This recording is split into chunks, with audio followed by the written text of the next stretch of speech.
Hello student, welcome to biology by Neha Patel. Standard 11થમાં આપણે chapter number 21 ચેતાકીય નિયંત્રણ અને સહનિયમન ભણી રહ્યા છીએ. આજનો લેક્ચર નંબર 5. આપણે આગળના ચેપ્ટરમાં માનવીનું જે ચેતાતંત્ર છે એની કાર્યપદ્ધતિ એટલે કે એનો ક્રિયાત્મક એકમ ચેતાકોષ એના વિશે માહિતી મેળવી ગયા અને કઈ રીતે ચેતાકોષમાં ઉર્મિવેગનું નિર્માણ થાય છે અને વહન થાય છે એ માહિતી મેળવી છે. આજે આપણે માનવીનું જે ચેતાતંત્ર, જેનો આખો આપણે ચાર્ટ બનાવેલો, મધ્યસ્થ ચેતાતંત્ર, પરિવર્તી ચેતાતંત્ર, એમાંથી જે મધ્યસ્થ ચેતાતંત્ર છે કે જે મગજ આપણે કહીએ છીએ એના જે મુખ્ય ભાગો બનાવે છે એના વિશેની માહિતી આપણે આ લેક્ચરમાં ભણીશું. ચલો, તો આપણો ટોપિક છે મધ્યસ્થ ચેતાતંત્ર, સેન્ટ્રલ નર્વસ સિસ્ટમ, જેને આપણે અથવા સેન્ટ્રલ ન્યુરલ સિસ્ટમ, જેને આપણે CNS કહીએ છીએ. એ તમારા જે એમાં અલગ અલગ ક્વેશ્ચન અને ટૉપિક પડશે એ વાઇઝ આપણે ભણતા રહીએ. ટેક્સ્ટબુકમાં ટૉપિક પણ સરસ અલગ પાડેલા છે, પણ ધારો કે એમાં અગ્રમગજ છે તો એમાં ઘણા બધા પોઈન્ટ છે, તો એમાં નાના અલગ ટૉપિક પણ આપણે ભણીએ એટલે ખબર પડે કે નાનો ક્વેશ્ચન પૂછાય તો અથવા MCQ કઈ રીતે પૂછાય એના વિશેની માહિતી મેળવીશું. ચલો, ક્વેશ્ચન તમને અહીંયા એ રીતે પૂછી શકે છે કે માનવ મગજની નામ નિર્દેશનયુક્ત આકૃતિ દોરી, તેના કાર્યો તથા તેના મુખ્ય ભાગો જણાવો. તો મગજ એ આપણા શરીરનું, ખાસ આગળ પણ વાત કરી, મધ્યસ્થ માહિતી પૃથક્કરણ અંગ છે. કેમ માહિતી પૃથક્કરણ અંગ? આપણે આગળ વાત કરેલી કે શરીરના કોઈ પણ અંગમાંથી જ્યારે પણ સંદેશો, હવે ખબર પડે છે આપણે ઉર્મિવેગનું નિર્માણ થાય અને એ વહન પામી અને મગજ સુધી જાય. મગજ એને જે પણ માહિતી મળી છે એનું પૃથક્કરણ કરે છે કે માહિતી કયા ભાગમાંથી આવી છે અને શરીરના વિવિધ અંગો એના કાર્યનું નિયંત્રણ કરવા માટે મારે શરીરના કયા ભાગની માહિતી આપવી છે. બરાબર છે? એટલે એને પૃથક્કરણ, એનાલાઇઝિંગ અંગ કહે છે. ખાસ ધ્યાન રાખીશું, ક્વેશ્ચન માટે પણ પૃથક્કરણ અંગ કયું છે? માહિતી પૃથક્કરણ અંગ તો મગજ છે. એને આદેશ અને નિયંત્રણ તંત્ર તરીકે પણ વર્તે છે. કઈ રીતે? શરીરના વિવિધ અંગોનું નિયંત્રણ તો કરે જ છે, આગળ જ આપણે શરૂઆત કરેલી એ મુજબ, પરંતુ એ શરીરના વિવિધ અંગોને આદેશ આપે છે, ઇન્સ્ટ્રક્શન આપે છે. બરાબર? એટલે એ આદેશ અને નિયંત્રણ તંત્ર તરીકે કાર્ય કરે છે. ખાસ જે મધ્યસ્થ ચેતાતંત્રમાં જે મગજ આપણે કહીએ છીએ, તો મગજનું કાર્ય શું છે? શરીરના વિવિધ ભાગોને આદેશ આપવાનું, સાથે સાથે શરીરના જે વિવિધ તંત્રો છે એનું કાર્ય, એનું નિયંત્રણ કરવાનું. એટલે આ તંત્રને આદેશ અને નિયંત્રણ તંત્ર પણ કહે છે. બરાબર? 2 પોઈન્ટ થઈ ગયા અહીંયા. હવે તમને એમ કહે છે કે મગજના કાર્યો જણાવો. હવે ખાસ કે મગજની જે રચના આપણે અલગ અલગ ભણીશું, તો એમાં એના અલગ અલગ પાર્ટ વાઇઝ આ પાર્ટ આ કરે છે એવું જોઈશું. અહીંયા કોમન મગજ શરીરના કેવા વિવિધ કાર્યો કરે છે, તો એ મગજના કાર્યો વિશે માહિતી આપો તો આપણે આ પોઈન્ટ આટલો લખવાનો રહે. મગજ ઐચ્છિક હલનચલન સમજી શકો. આપણા શરીરના હાથ પગનું જે હલનચલન થાય છે એ ઐચ્છિક સ્નાયુઓ દ્વારા થાય છે, જે ઐચ્છિક હલનચલનમાં આવે છે. શરીરનું સમતોલન, બેલેન્સ જાળવવાનું કામ. શરીરના સમતોલનનું કાર્ય આમ જોવા જઈએ તો આપણને એમ થાય કે શરીરનું સમતોલન કોના દ્વારા થાય? તો પગ ઉપર ઊભા રહીએ તો પગ દ્વારા. પણ આપણું શરીર જે બેલેન્સ રહે છે, બેલેન્સ માટેનું કાર્ય એ આપણા કાનમાં આવેલા ઘટકમાં થાય છે. કાનમાં ચોક્કસ પ્રકારનું ફ્લુઇડ, એક લિક્વિડ છે, પ્રવાહી, એટલે કાન સાંભળવાનું તો કાર્ય કરે જ છે, પણ શરીરનું સમતોલન જાળવવાનું કાર્ય કરે છે. કદાચ એ થોડું તમને સરપ્રાઇઝ લાગે, પરંતુ આ કાનનું કાર્ય છે. બરાબર? એટલે કાનમાં જે મગજનો પાર્ટ જ્યાં સંદેશો લઈ જાય છે એ શરીરનું સમતોલન જાળવે છે. એટલે આમ મગજના કાર્યમાં જ આ પાર્ટ આવે, ઐચ્છિક હલનચલન, શરીરનું સમતોલન. મહત્વપૂર્ણ અનૈચ્છિક અંગો. આપણે ઐચ્છિક અંગોમાં હાથ પગની વાત કરી, તો અનૈચ્છિક અંગોમાં કોનો સમાવેશ થાય? હૃદય, ફેફસાં, મૂત્રપિંડ વગેરે. બરાબર? સાથે સાથે ઉષ્ણતા નિયમન, તાપમાન. શરીરનું જે આપણે તાપમાન ખબર છે કે બોડીનું, માનવ શરીરનું તાપમાન એક સરખું જળવાઈ રહે છે. જો વધી જાય તો પણ અથવા ઘટી જાય તો પણ શરીરને તકલીફ થાય, અને દરેક સમયે વધે કે ઘટે ત્યારે શરીર કોઈ ચોક્કસ ક્રિયા કરી અને શરીરનું તાપમાન જાળવી રાખવા પ્રયત્ન કરે, તો એના માટે કોનું મગજ છે એ મહત્ત્વનું કાર્ય કરે છે. ભૂખ તરસ, સાથે સાથે શરીરમાં પરિવહનની 24 કલાકની લયબદ્ધતા. આપણા શરીરમાં જે લયબદ્ધતા જળવાય છે, લયબદ્ધતા એટલે ચોક્કસ સમયે જે ચોક્કસ કાર્ય અને ચોક્કસ સમયે જે અંતઃસ્ત્રાવોનો સ્ત્રાવ થાય છે, આમાં અંતઃસ્ત્રાવી ગ્રંથિ પણ કાર્ય કરે છે. કે આપણું 24 કલાકનું જે કાર્ય, એનું જે બેલેન્સિંગ રહ્યું છે, સામાન્ય રીતે આપણને એ રીતે ખબર જ હોય કે સૂર્ય ઉગે એટલે આપણે ઉઠીએ છીએ, ચોક્કસ સમયે ચોક્કસ કાર્ય કરીએ છીએ. જો તમારો જમવાનો ટાઈમ ચોક્કસ હોય તો એ સમયે તમને ભૂખ લાગે છે, યાદ આવે આપણને કે ભૂખ લાગી છે. જમવાનો કોઈ ચોક્કસ સમય, કોઈને ઊંઘવાનો સમય કોઈ ફિક્સ હોય તો એ સમયે એને ઊંઘ આવે છે. આખી રાત દરમિયાન જે ઊંઘવાનું કાર્ય તો છે જ, પણ ચોક્કસ સમયે, ચોક્કસ આટલા વાગે સૂઈ જતા હોય તો એટલા વાગે એને ઊંઘ આવે. એ છે શરીરમાં જે 24 કલાકની લયબદ્ધતા કાર્યની. એ આના સિવાય ઘણી બધી જે અંતઃસ્ત્રાવી ગ્રંથિઓ છે, એની ક્રિયાઓ તેમજ માનવીનું જે વર્તણૂક છે, એ બધાના નિયંત્રણનું કાર્ય એ કોણ છે? મગજના દ્વારા થાય છે. તો આ બધા કાર્યો યાદ રાખીશું. આના સાથે તે જોવાની, સાંભળવાની ક્રિયા, બોલવાની ક્રિયા, આપણી યાદશક્તિ, આપણી બુદ્ધિમત્તા, આપણી લાગણીઓ, જે બધી ફિલિંગ્સ છે એ, અને જે વિચારો છે, આ બધી જ પ્રક્રિયાઓનું કેન્દ્ર પણ મગજ છે. બરાબર છે?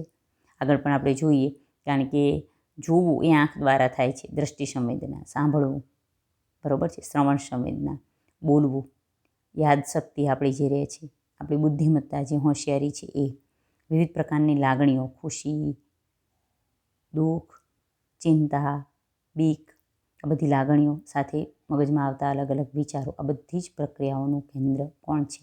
મગજ છે. બરાબર? તો અહીંયા આપણે મગજના સામાન્ય કાર્યો જોયા.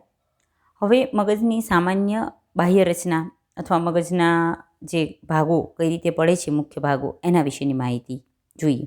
તો આગળનો ટૉપિક મગજના કાર્યો પૂછે તો પણ તમે દર્શાવી શકો, અને હવેનો ટૉપિક તમને મગજના મુખ્ય ભાગો વિશે માહિતી આપો, ટૂંકમાં 2 માર્ક્સમાં કેમ કેમ પૂછે તો આ વિશે તમે દર્શાવી શકો. જો બહારથી આપણે સ્ટાર્ટ કરીએ છીએ કે માનવ મગજ છે એ કંકાલતંત્રના જે ભાગ દ્વારા રક્ષાયેલું છે. આપણને ખબર છે કે વિવિધ જેમ કે ફેફસા છે તો પાછલી પિંજર દ્વારા રક્ષાયેલા છે. એ રીતે ખોપડી એ કંકાલતંત્રનો ભાગ છે. વિવિધ પ્રકારના હાડકાઓની બનેલી એક પેટી જેવી રચના છે કે જેની અંદર માનવીનું મગજ રક્ષાયેલું હોય છે. તો માનવ મગજ કોના દ્વારા રક્ષાયેલું છે? ખોપડી દ્વારા. તો મગજની ફરતે આવેલું કંકાલતંત્રની રક્ષણાત્મક પેટી જેવી રચના કે જેને આપણે શું કહીશું? ખોપરી કહીશું. અને ખોપરીની રચના વિશે કંકાલતંત્રમાં આપણે ભણી ગયા છીએ. ચલો, ખોપરીની અંદર, એટલે હવે આપણે મગજની જે ભાગ છે એની વાત કરીએ કે ખોપરી અને જે મગજ હોય એની વચ્ચેનો જે ભાગ, બરાબર છે? કારણ કે એવું નથી કે મગજ સાથે ડાયરેક્ટ જ ખોપરીનું હાડકું જોડાયેલું છે. એટલે મગજ અને ખોપડી વચ્ચેની જે જગ્યા, એટલે તમે એમ કહી શકો કે ખોપડીની અંદરની બાજુએ, બરાબર, મગજ છે એ મસ્તિષ્ક આવરણોથી ઘેરાયેલું છે. એટલે મગજની ફરતે મસ્તિષ્ક આવરણો આવેલા છે. અને મસ્તિષ્ક આવરણ એ 3 હોય છે. 3 મસ્તિષ્ક આવરણથી ઘેરાયેલું હોય છે. સૌથી બહારના ભાગને, એટલે બહારનું જે મસ્તિષ્ક આવરણ છે એને બાહ્યતાનિકા, વચ્ચે પાતળું મધ્ય સ્તર આવેલું હોય મસ્તિષ્ક આવરણનું, એને મધ્યતાનિકા, અને સૌથી અંદરનું સ્તર કે જે મગજની પેશી સાથે જોડાયેલું હોય એને શું કહેવાય છે? અંતતાનિકા કહે છે. જોઈએ, જુઓ, આ વસ્તુ આપણે એક ફિગરમાં જોઈએ છીએ. બાહ્યતાનિકા, જેને ડ્યુરામેટર કહેવાય. એટલે સૌપ્રથમ તો આપણે જે બોન અથવા અસ્થિ ક્યાં છે? આ વસ્તુ છે એ, આ પાર્ટ, બરાબર છે? એ પછી અહીંયા મગજ રક્ષાયેલું હોય. તો જે ખોપડી છે, એટલે કે બોન છે, આ પાર્ટ છે, આ જે ડોટેડ દેખાય છે એ, એની અંદર આ બધા મસ્તિષ્ક આવરણો 3, અને અહીંયા મગજ રક્ષાયેલું હોય છે. એટલે મગજની પેશી સ્ટાર્ટ થાય. તો જે 3 આવરણો, બાહ્યતાનિકા જેને ડ્યુરામેટર કહેવાય છે, મધ્યતાનિકા કે જેને આરાકોઇડ મેટર કહેવાય છે, અને અંતતાનિકા જેને પિયામેટર કહેવાય છે. બરાબર છે? 3 સ્તર થઈ ગયા. આપણે એમ કહ્યું કે હવે જુઓ, ખરેખર શું હોય કે ખોપડી હોય એનું જે હાડકું છે એના પછી તરત જ અંદરની બાજુ પહેલું સ્તર આવે એને બાહ્યતાનિકા કહેવાય. આ બાહ્યતાનિકા છે. લાઈન જોજો ખાસ. જો મેં આમ કરીને દર્શાવેલું છે 1 નંબર, આ ડ્યુરામેટર એટલે કે બાહ્યતાનિકા છે. સમજાય છે? પછી બીજું એટલે કે આ જે ઊભી લાઇનિંગવાળું દેખાય છે એ આર્કનોઇડ મેમ્બ્રેન એટલે કે મધ્યતાનિકા છે. ખાસ ધ્યાન રાખજો. હવે આ જે પહેલું બાહ્યતાનિકા અને આ ડોટેડ મધ્યતાનિકા એને વચ્ચે જગ્યા આવેલી હોય છે જેને સબડ્યુરલ સ્પેસ કહેવાય. એટલે ડ્યુરામેટર એટલે તાનિકાની નીચે જે સ્પેસ આવેલી છે આ જે ગ્રે કલરની દેખાય છે એ. બરાબર? તો આ જે લાઇનિંગવાળું દેખાયું કે જે ખોપડીની તરત નીચે આવે છે એ બાહ્યતાનિકા. પછી આ જે મધ્યમાં પાતળું આવેલું છે એ મધ્યતાનિકા. અને આ જે ડાર્ક બ્લેક દેખાય છે થર્ડ, જુઓ પિયામેટર 3, એટલે ત્રીજા નંબરનું આ ડાર્ક જે આટલું દેખાય એ શું છે? અંતતાનિકા.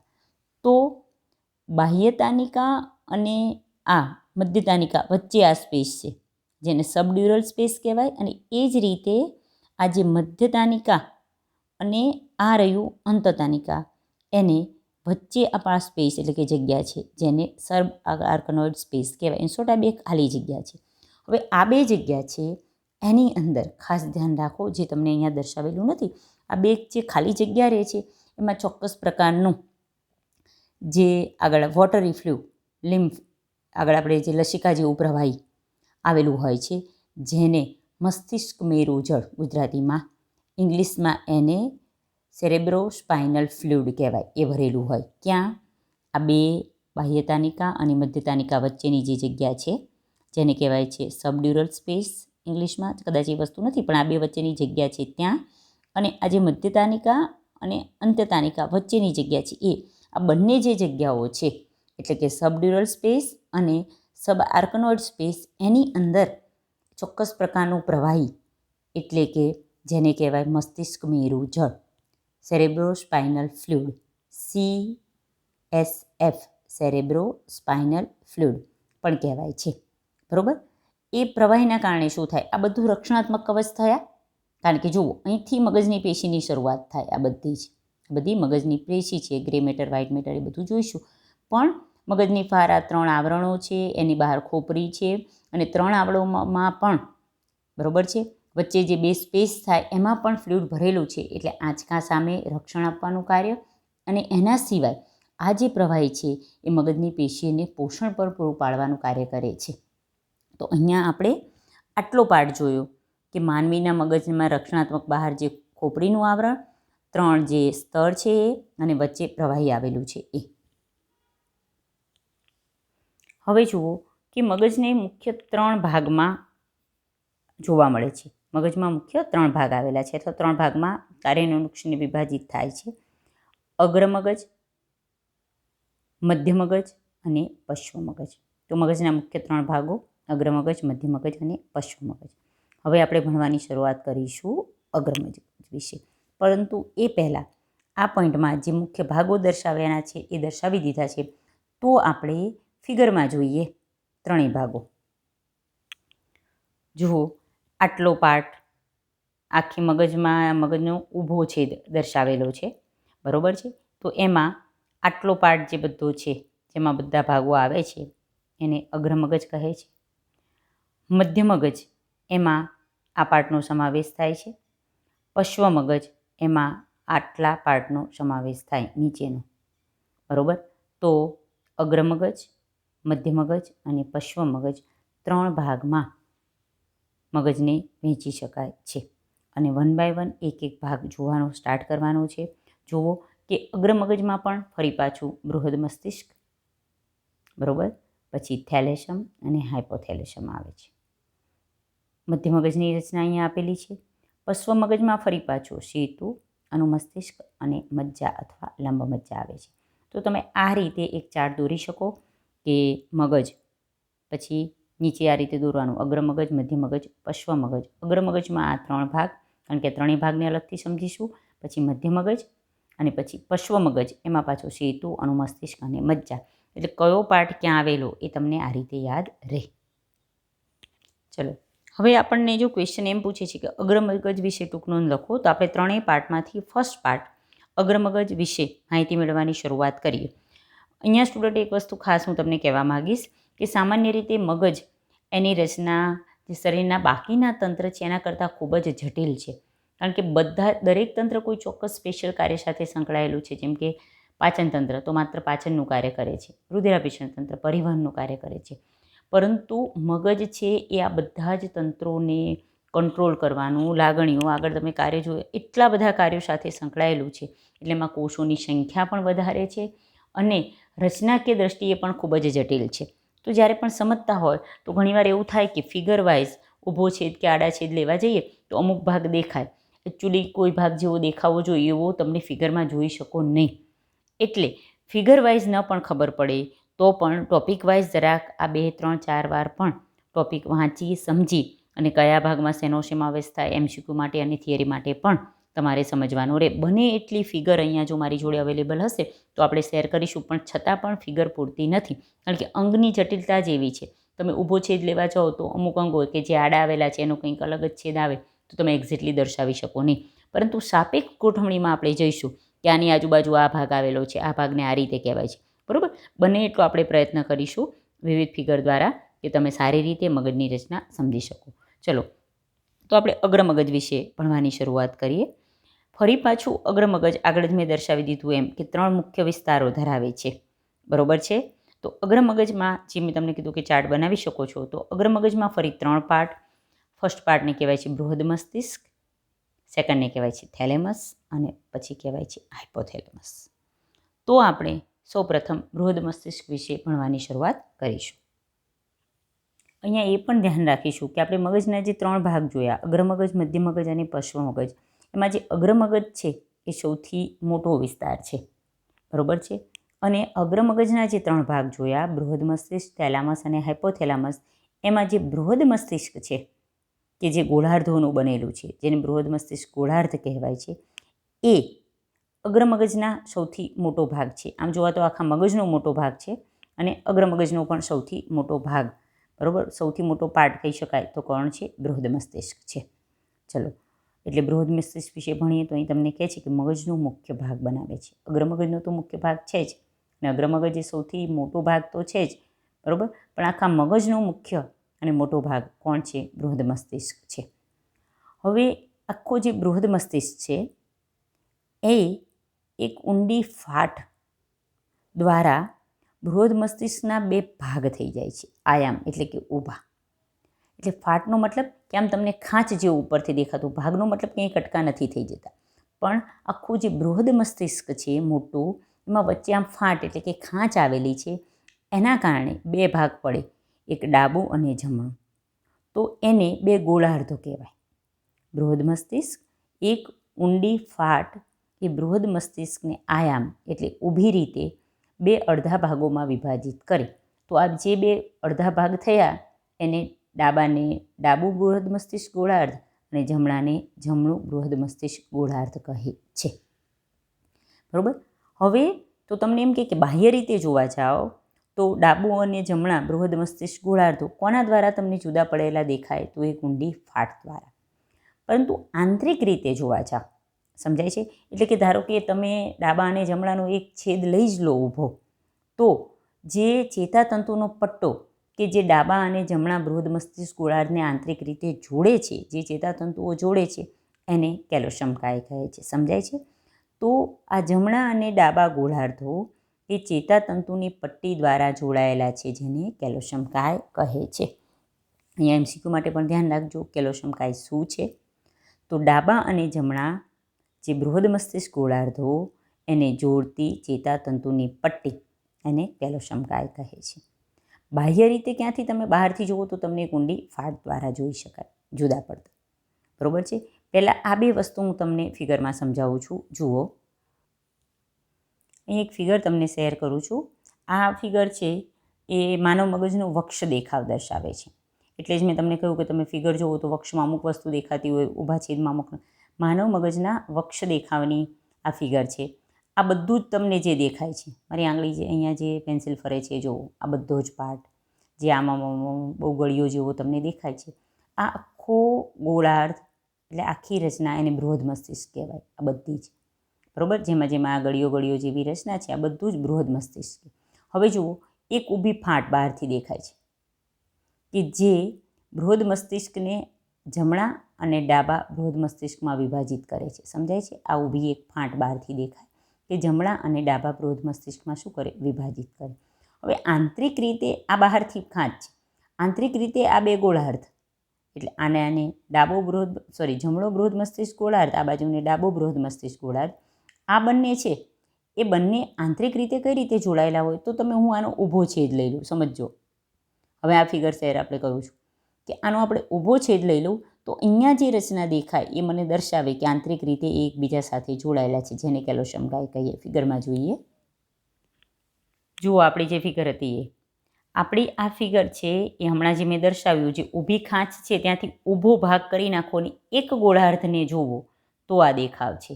એટલે માનવ મગજનો આયામ છેદ દર્શાવતી આકૃતિ. સમજાય છે? એટલે આવો ને આવો બીજો પાર્ટ એકબીજા સાથે જોડાયેલો. તો આ પટ્ટો જે દેખાય છે કેલ્શિયમ કાય, કે જે બે ગોળાર્ધને એકબીજા સાથે જોડે. સમજાય છે આ વસ્તુ? એટલે જ તમને કહું છું કે ફિગરને સાપેક્ષ જોશો. જે હમણાં ઊભી ખાંચ દર્શાવેલી, ઊભી ફાટ, ફિશર્સ કહેવાય છે, લોંગિટ્યુડલ ફિશર્સ, ઊભો, બરોબર છે, ફાટ એટલે આમ ખાંચ જેવું, કે જ્યાંથી તમને બહારથી બે ગોળાર્ધો અલગ પડતા દેખાય અને એમાં જો એ ફાટથી તમે ઊભો ભાગ કરી દો તો આ એક ભાગને તમે અંદરની બાજુએથી જુઓ તો આ કેલ્શિયમ કાય જે ચેતાતંતુની પટ્ટી છે કે જે બે બૃહદ મસ્તિષ્ક ગોળાર્ધને જોડે છે. ક્લિયર?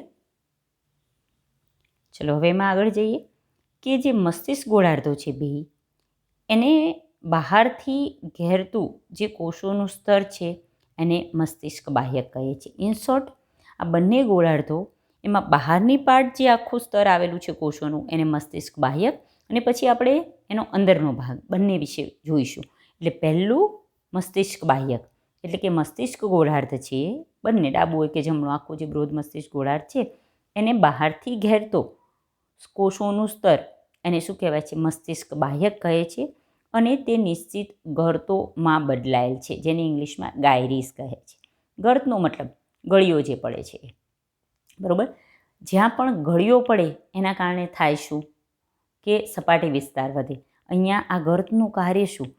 કે ગર્તો બહુ જ વધારે છે. તમે ક્યાંય મગજની ફિગર જુઓ, હમણાં જ બતાવું તમને, કે એમાં તમને ખૂબ જ ગળીઓ જેવું દેખાય, ખાંચાખૂંચી જેવું. એનું રીઝન શું? આપણે આગળ પણ ખબર છે કે જેટલી ગળીઓ વધશે એટલો સપાટી વિસ્તાર વધશે, અને સપાટી વિસ્તાર વધે એમ એ પાર્ટમાં વધુ કોષોને શું કરી શકાય? સમાવી શકાય છે. બરાબર છે? તો કારણ શું? કે માનવીનું મગજ છે, સામાન્ય રીતે વજન જોવા જાઓ તો 1200 થી 1400 ગ્રામ જેટલું માનવ મગજનું વજન થાય. એટલા મગજમાં ચેતાકોષોની સંખ્યા 100 અબજ જેટલી હોય. તો આટલા બધા કોષોને સમાવવા માટે તેમાં સપાટી વિસ્તાર વધારવાનું કામ કોનું કરે છે? આ ગર્તો એટલે કે ગાયરીનું કરે છે. બરાબર? હવે જુઓ કે આ મસ્તિષ્ક બાહ્યકનો ભાગ છે એની જ વાત કરે છે. એના બંધારણમાં શું આપેલું છે? ભૂખરા રંગનું દ્રવ્ય આવેલું છે, એટલે એને ગ્રે મેટર કહે છે. અને ચેતાકોષો અહીં વધુ સંકેન્દ્રિત થયેલા હોય એટલે અહીંયા આવો ગ્રે રંગ આપે છે. આ ગ્રે એટલે ભૂખરો રંગ આપવાનું રીઝન શું? ક્યાં આવેલું હોય? જે મસ્તિષ્ક બાહ્યક છે એ તમે જુઓ તો એમાં ભૂખરો રંગ દેખાય. એટલે મસ્તિષ્ક બાહ્યક ભૂખરા દ્રવ્યનું બનેલું છે એમ કહેવાય. ભૂખરા દ્રવ્યનું કારણ શું? કે જે ચેતાકોષો છે, બરાબર, એના ચેતાકોષકાય રચના યાદ આવી? આગળના જે ભાગ છે એ અહીં વધુ સંકેન્દ્રિત થઈ જાય એટલે આ રંગ આપે છે. અહીંયા ઘણા બધા MCQ અહીં તમને ખબર પડે. એક તો બે ભાગ દ્વારા ડાબા અને જમણામાં વિભાજિત થઈ જાય. અંદરથી જોડતી ચેતાતંતુની રચના કેલ્શિયમ કાય, બરાબર છે. હવે આપણે મસ્તિષ્ક બાહ્યક વિશે સમજીએ તો મસ્તિષ્ક ગોળાર્ધને ઘેરતા બહારથી જે કોષોનું સ્તર છે એને મસ્તિષ્ક બાહ્યક કહેવાય. એમાં ઘણા બધા ગર્તો એટલે કે ગાયરીઝ આવેલી છે, બરાબર. એમાં જે દ્રવ્ય જોવા મળે છે એને ભૂખરું દ્રવ્ય કહે છે. દેખાવમાં ત્યાં ભૂખરો રંગ દેખાય છે. તો ભૂખરું દ્રવ્ય શેના કારણે છે? ચેતાકોષ કાય, સમજાય છે? ચેતાકોષનો આગળનો જે ભાગ, મુખ્ય જે કોષનો જે મુખ્ય બોડી છે એ ચેતાકોષ કાય અહીં વધુ સંકેન્દ્રિત થાય, વધુ ભેગા થાય એટલે એ ભૂખરું દ્રવ્ય દર્શાવાય છે રંગમાં, બરાબર. મસ્તિષ્ક બાહ્યકમાં જે 3 પ્રકારના વિશિષ્ટ વિસ્તારો અલગ અલગ આવેલા હોય છે. કયા 3 પ્રકારના? તો પ્રેરક વિસ્તાર એક, બીજો સંવેદી વિસ્તાર, અને ત્રીજા મોટા વિસ્તારો કે જે કાર્યમાં સંપૂર્ણપણે સંવેદી પણ ન હોય કે પ્રેરક પણ ન હોય. આ જે મોટા વિસ્તારો છે થર્ડ, એને સંગઠન વિસ્તારો કહે. એટલે મસ્તિષ્ક બાહ્યકમાં 3 વિસ્તાર: પ્રેરક વિસ્તાર, સંવેદી વિસ્તાર. પ્રેરક વિસ્તાર ખબર છે આપણે, પ્રેરક એટલે સંદેશો આપે, મગજમાંથી અંગ તરફ સંદેશો લઈ જાય એ ભાગ. સંવેદી અંગો, સંવેદી વિસ્તાર અંગમાંથી મગજ તરફ સંદેશો લાવે એ, એટલે સંવેદી કાર્યો કરતા હોય એવા વિસ્તારો. અને બીજા એવા મોટા વિસ્તારો કે જે સંગઠનનું કાર્ય કરે, બંનેને, પ્રેરક સંવેદી જે સંદેશો લઈને આવ્યા છે એ, અને પ્રેરક કે જે સંદેશો મોકલવાનો છે, બંનેના કાર્યનું સંગઠન ત્યાં થાય છે એ મોટો વિસ્તાર કે જેને શું કહેવાય? સંગઠન વિસ્તાર. 3 વિસ્તારો થયા. અને આના કાર્યો શું? તો આ કાર્યો જટિલ કાર્ય કરે આ 3 સ્તરો, જેવા કે આંતરસંવેદી સંગઠન કરવું, સાથે સાથે આંતરસંવેદી સંગઠનો, અંદરની બાજુ જે સંવેદી ક્રિયાઓ છે એને સંગઠન કરવું, બધી ક્રિયાઓને જોડવી, સાથે સાથે યાદશક્તિ, આપણી મેમરી પાવર, અને બીજું વાતચીત માટે આ વિસ્તારો જવાબદાર છે. બરાબર? ચલો, પહેલાં હું તમને ગાયરીઝ ગરતો દર્શાવી દઉં છું. ચલો, આ બૃહદ મસ્તિષ્ક ગોળાર્ધથી એક આખું, એમાં જે આ બહારનો ભાગ છે, બરાબર છે, જેને બૃહદ મસ્તિષ્ક બાહ્યકનો પાર્ટ કહેવાય, બહારની બાજુ જે છે. અને એમાં જુઓ, આ બધું જ તે તમને જે આ બધી ગળીઓ દેખાય છે, ખાંચાખૂંચીવાળું દેખાય છે, આ બધાને ગાયરીઝ કહે છે. ખબર પડી? ઓકે. અને એમાં આવેલા વિસ્તારો છે એ તમને એ ફિગરમાં દર્શાવેલા નથી. અહીં આ ફિગરમાં કાર્યને અનુલક્ષીને અમુક વિસ્તારો, પણ જે એસોસિએશન વિસ્તાર જે આપણે કીધા સંગઠન વિસ્તારો, એ જુઓ, આ સંગઠન વિસ્તાર છે, આ પણ સંગઠન વિસ્તાર છે, આ પણ સંગઠન વિસ્તાર છે. બરાબર?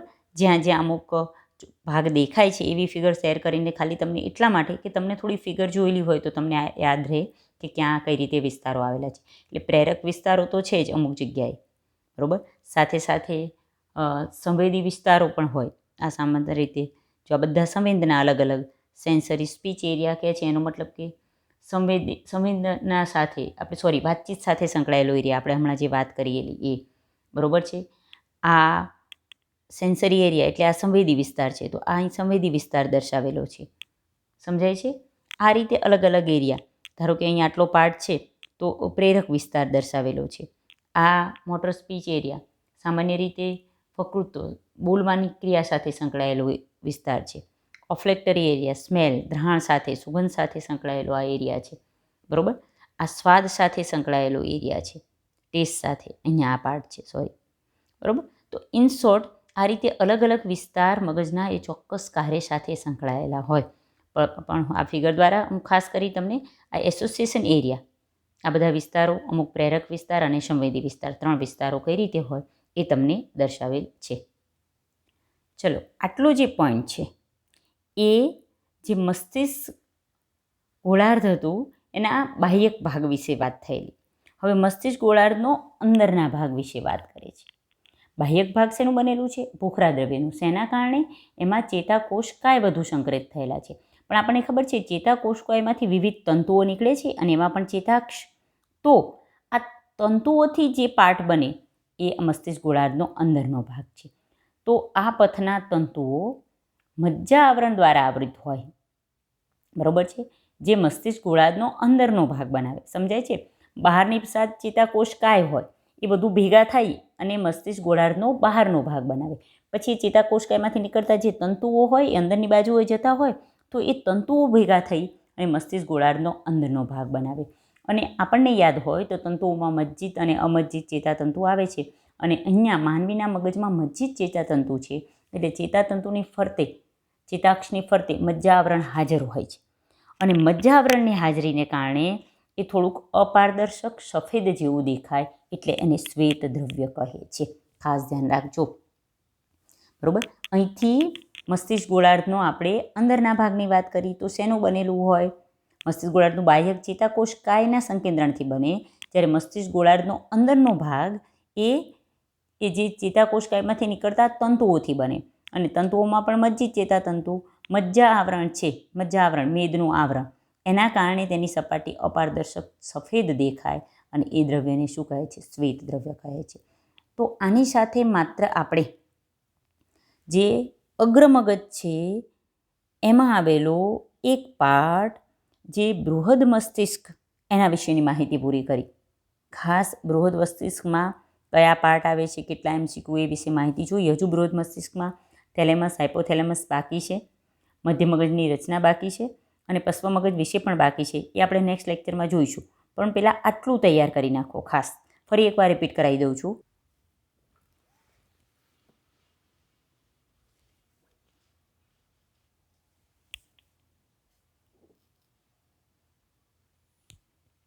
નેક્સ્ટ, માનવ મગજને રક્ષણ આપતી ખોપડી, એમાં આવેલા 3 ભાગ, બાહ્યતાનિકા, મધ્યતાનિકા, અંતતાનિકા, એમની વચ્ચેની જગ્યા કે જેમાં મસ્તિષ્ક મેરુજળ જે ઘર્ષણ નિરોધક તરીકે અથવા આંચકાને રક્ષણ આપે અને મગજનું અંદર રક્ષણ કરે છે. મગજના મુખ્ય 3 ભાગ, અગ્રમગજ, મધ્ય મગજ, પશ્વ મગજ. અગ્રમગજમાં 3 ભાગ છે, બૃહદ મસ્તિષ્ક, થેલેમસ અને હાઇપોથેલેમસ. એમાંથી આજે આપણે માત્ર બૃહદ મસ્તિષ્ક વિશેની ટૂંક નોંધ જોઈ. એમાં એક ઊભી ફાટ એટલે 2 ગોળાર્ધ બને, ડાબું મસ્તિષ્ક ગોળાર્ધ, જમણું મસ્તિષ્ક ગોળાર્ધ. અંદરથી એ કેલોશમ કાયથી જોડાયેલું હોય, ચેતાતંતુની પટ્ટી છે. હવે મસ્તિષ્ક બાહ્યક, બહારના ભાગને મસ્તિષ્ક બાહ્યક કહેવાય છે, અંદરના ભાગને મસ્તિષ્કનો અંદરનો ભાગ કહેવાય. બાહ્યક ભાગ છે એ બહારથી ઘેરતો કોષોનું સ્તર છે, એમાં ગરતો આવેલા હોય છે. બંધારણમાં ભૂખરું દ્રવ્ય દેખાય તમને, કારણ ચેતાકોષ કાયની હાજરીને કારણે. 3 પ્રકારના વિસ્તારો, પ્રેરક વિસ્તારો, બાહ્યકમાં જ સંવેદી વિસ્તારો અને સંગઠન વિસ્તારો. અને આ ત્રણેયના કાર્યો જેવા કે આંતરસંવેદી સંગઠન કરે, યાદશક્તિ સાથે અને વાતચીત સાથે સંકળાયેલા છે. ત્યારબાદ જે મસ્તિષ્ક ગોળાર્ધનો અંદરનો ભાગ કે જે તંતુથી બનેલો છે, જેની પડે મજ્જા આવરણ છે, જેના કારણે દેખાવમાં અપારદર્શક સફેદ દેખાય છે, જેને આપણે શ્વેત દ્રવ્ય કહીશું. તો આજના લેક્ચરમાં આપણે અગ્રમગજનો એક ભાગ બૃહદ મસ્તિષ્ક વિશે માહિતી મેળવી. બરાબર છે. હજુ આપણે અગ્રમગજના 2 પાર્ટ થેલેમસ, હાઇપોથેલેમસ અને અન્ય ભાગો નેક્સ્ટ લેક્ચરમાં ભણીશું. આજનો લેક્ચર અહીં પૂરો કરીએ છીએ. આટલું જરા સમજી અને તૈયાર કરી લેશો, પછી નેક્સ્ટ લેક્ચર આપણે ભણીશું. જય હિન્દ.